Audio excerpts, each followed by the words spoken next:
today who are widows, who've lost their husbands. And I don't believe that Mary was really prepared to become a widow when she was yet quite young. We don't know for sure, but historians tell us, biblical historians tell us, that probably Joseph passed away when Mary was still in her 20s, or at the most in her early 30s, and there's no record that Mary ever remarried.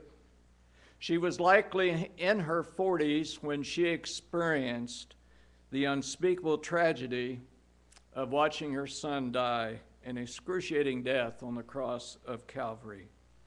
You think you hurt, and you do from time to time. Think how Mary must have felt, how she must have hurt when she realized the prophecy upon her life that a sword would pierce her soul, and then see it beginning to happen. I wonder if she had any idea that her time with her beloved husband and with her son would be so brief. When the World Trade Center was brought down back there by terrorists, many families, unexpectedly in a moment's time, moment's notice, had their lives torn to pieces forever.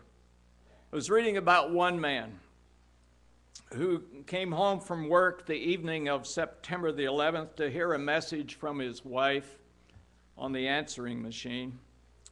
She worked there in the Twin Towers, and on the answering machine, she asked her husband, she said, "Honey, can you pick the kids up from soccer today? Someone in the carpool can't make it. We're out of pasta. If you think of it for dinner, I love you. See you around 7. And she never came back home.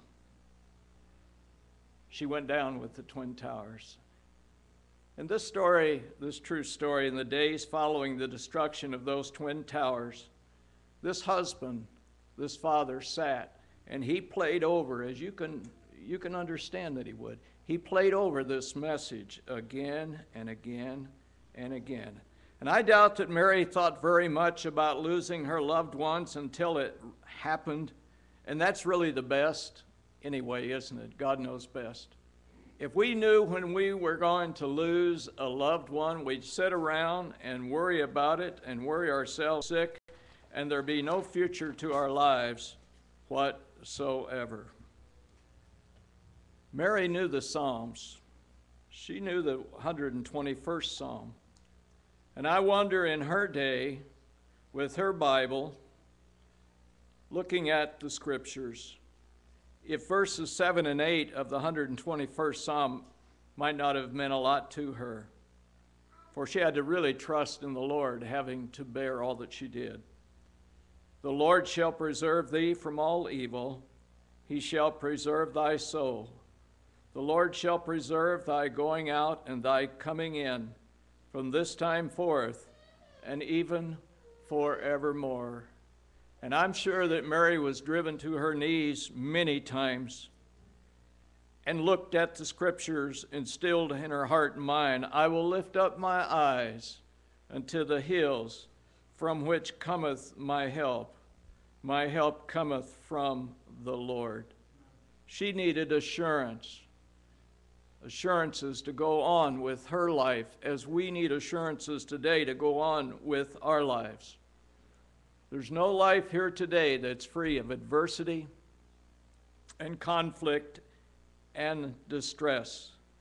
But the difference between the way we view life and the way we will view the coming year compared to those who do not know Jesus Christ and who have no faith is that we know that we can claim the promise found in verse 7 that He will watch over our lives. No matter what happens this coming year, He will watch over our lives. In all circumstances and occupations of life, He will watch over our lives. When we load up the car and take a trip away from home, He will watch over our lives. He will be looking upon our lives as we return.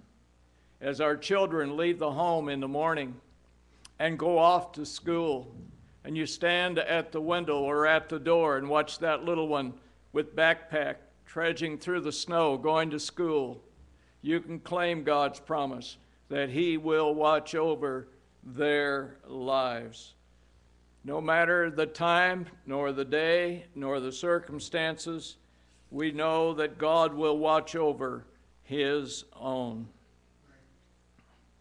The dimensions of His care are more than we can even comprehend. The dimensions of His care, from the time we are born to the time we go to the grave, He will watch over our lives.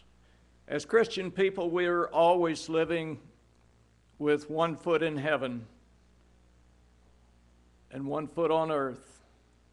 But during our sojourn, we know that our hand is clasped in the warm, strong hand of eternal love. Mary, lift up your eyes. Folk, lift up your eyes and declare, my help cometh from the Lord. So I wanted to just emphasize a little bit that in-between time, from the time that Bethlehem was over until Calvary took place, and actually Jesus started his ministry at age 30.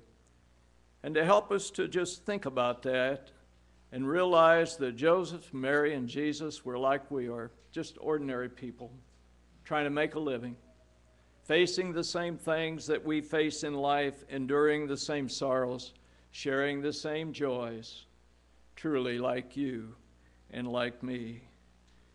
In our church, we don't elevate Mary to sainthood. We don't adorn and adore her as some do. If anything, we're probably a little bit guilty of not giving her enough adoration and not honoring her enough. We probably go too far the other way. But we could say, Mary, lift up your eyes, for your help came from the Lord. Mary, the precious virgin, God's handmaiden. Mary, the obedient little teenage girl who found favor with God. One poet put it in words that I could not frame in my own heart and mind like this. I'm going to continue this sermon next week. I see a garden, my little son. Thou art praying there, God's will be done. Beloved son, I see a road. I hear you say, you must not weep. My sobs the world's joy, but I see myself beside thee then. We must both lie still, in one piece together, loving his will. Thy hour has come, but the sobs awake my sleep. My son, away in a manger, lay down thy sweet head. God will keep you now and forevermore. So as we enter the new year, keep your hand in his. We don't know what the future holds, but we know who holds the future, don't we? And we know who holds our hands. We know there'll be good times. We know there'll be struggles. We know that we will share good times with our families, and we know that there will be times when we will not be able to sleep at night because of concerns that they have in their lives. And during that time, as we are awakened and are rolling and tossing, we will say, Lord, we will pray, Lord, be with them, guide them, and direct them. Thou hast always been faithful to us, to our family, and we will trust you to help our family get through this particular situation too. We love our children as much as Mary loved hers. We feel what they feel. We rejoice when they rejoice. We weep when they weep. But we know that he will keep us. He will keep our going out and our coming in and keep us in the palm of his hand, both now and forevermore. May God bless you. All right, I believe the